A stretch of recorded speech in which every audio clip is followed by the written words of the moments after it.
Alice's Adventures in Wonderland. Chapter 6. A Long Tale.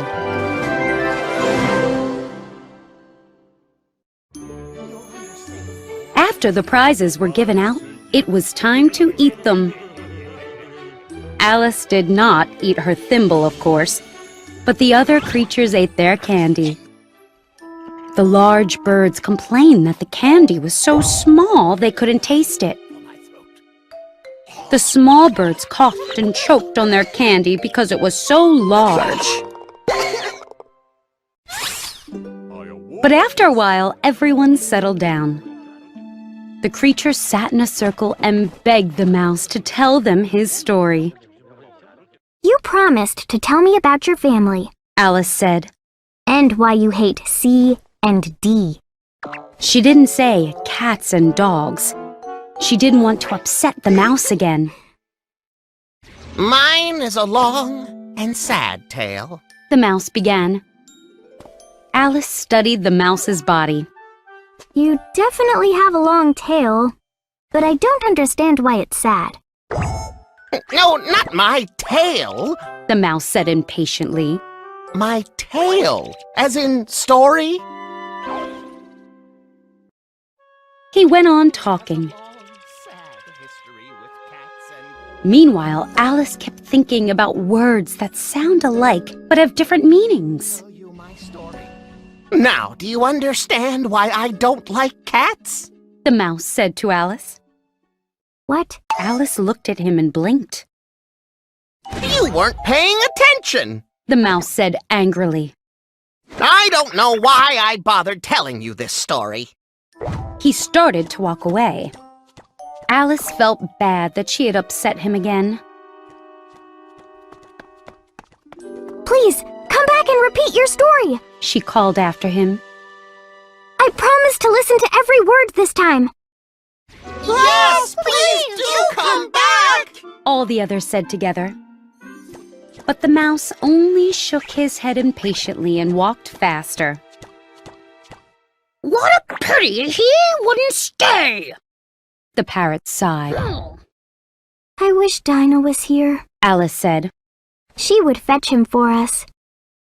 And who is Dinah, if I may ask? The parrot said. Dinah's my cat. She's so good at catching mice. Alice replied eagerly, for she was always happy to talk about her pet. And you should see her chasing birds. All the birds started talking at once, and some hurried away as fast as they could. One old magpie began wrapping himself in a scarf. I really must be going. This air is bad for my throat. A canary called out in a trembling voice to her children. Come away, my dears. It's time for us to go home.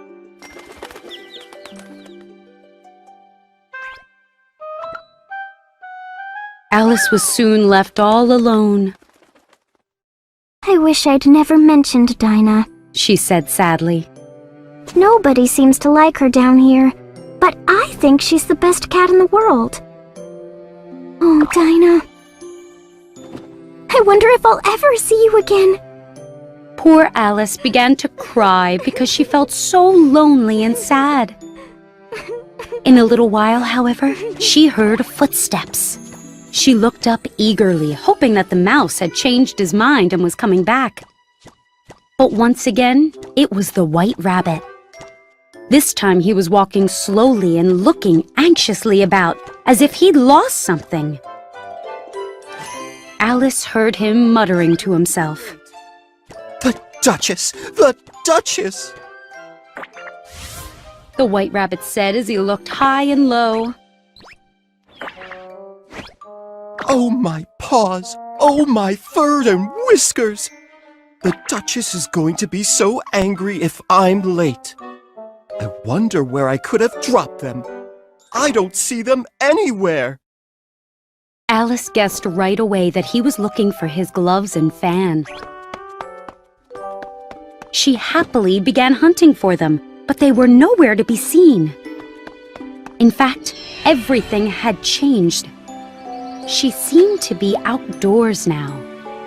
The great hall with the glass table and little door had disappeared.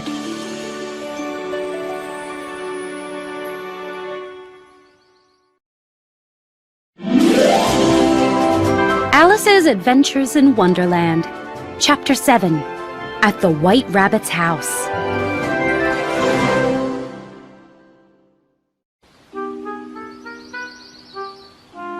The White Rabbit soon noticed Alice hunting for his gloves and fan. He called out to her in an angry voice. Mary Ann, what are you doing here? Run home right now and fetch me a pair of gloves and a fan. Hurry! Alice knew that the rabbit had mistaken her for someone else. But he sounded so angry that she ran where he was pointing. She didn't try to explain his mistake to him. He probably thinks I'm his servant. She thought. He'll be surprised when he finds out who I am. But he's so angry right now that I'd better find his gloves and fan. Alice soon came upon a neat little house. On the door was a brass sign that said, W. Rabbit. She hurried inside and closed the front door. How strange to be sent on an errand by a rabbit. Alice laughed. Soon Dinah will be sending me on errands too. Alice entered a room with a table near the window. On the table lay a fan and a pair of white gloves. Alice picked them up. She was about to leave when she spotted a bottle on the floor.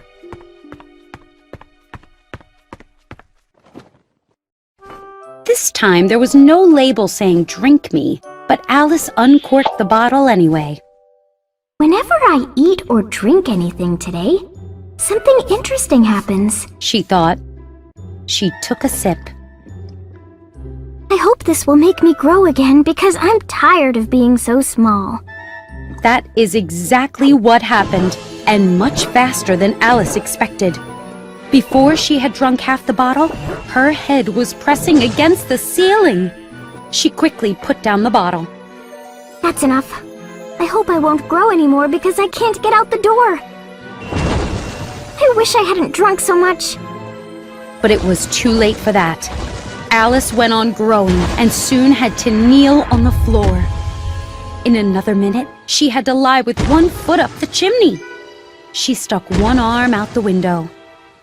There's no more room for me, Alice wailed. Luckily, she stopped growing. But she was very uncomfortable being squashed inside the White Rabbit's house. It was much nicer at home, Alice said. I wasn't always changing size, and mice and rabbits weren't ordering me around. I wish I hadn't gone down that rabbit hole. And yet, this is quite an adventure. I used to think fairy tales weren't real. And now I seem to be in the middle of one. Maybe someone will write a book about me. Suddenly, Alice heard an angry voice outside.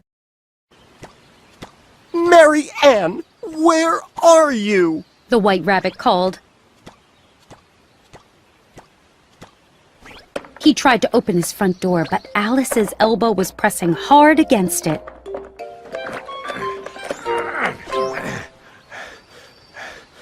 Then I'll go through a window, The White Rabbit said.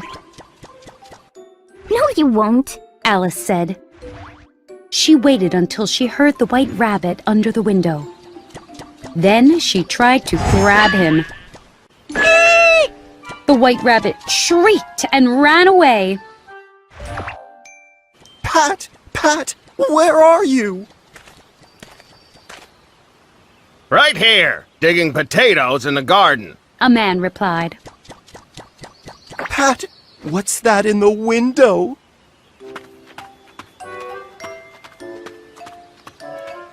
There was a pause while the gardener looked at the house.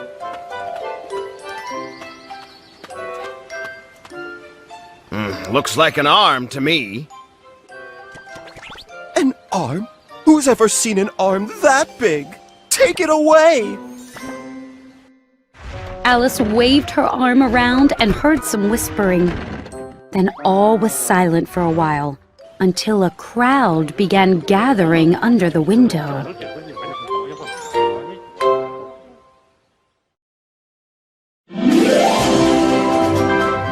Alice's Adventures in Wonderland, Chapter 8, On the Run.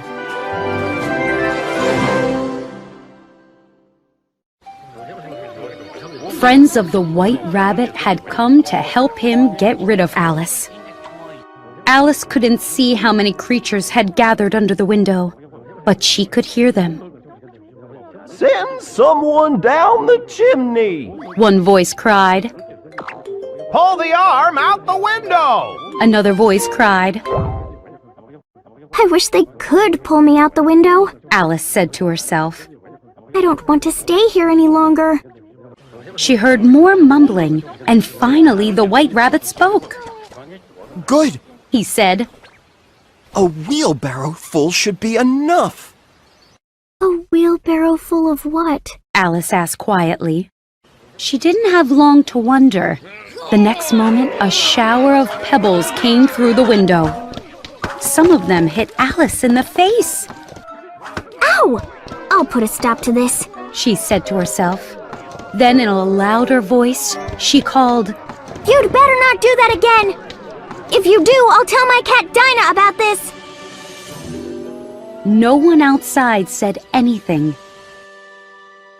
Meanwhile, Alice was surprised to see the pebbles turning into little cakes.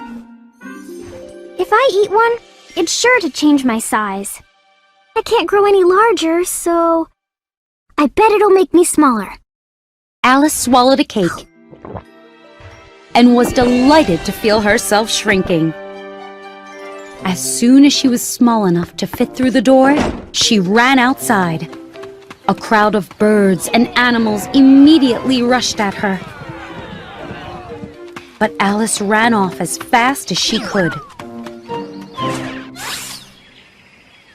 She was soon deep in the woods. However, Alice did not feel safe yet. As she was searching anxiously among the trees, she heard something bark. Alice looked up and saw an enormous puppy staring back at her. It stretched out a paw, trying to touch her. Oh, you poor thing, Alice said in a kind voice. Maybe if she gave it a pat, it wouldn't eat her. But the puppy wouldn't approach her even though she was only 3 inches tall. Perhaps it would play fetch. Alice picked up a stick, and the puppy yelped with delight. It charged at Alice, who ran behind a bush.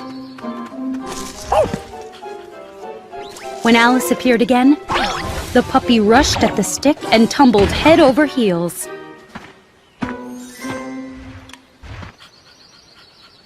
Oh my! Alice said. I'm so small now. This is like playing games with a horse. At any moment, she expected the puppy to crush her. But now it was running back and forth, barking wildly.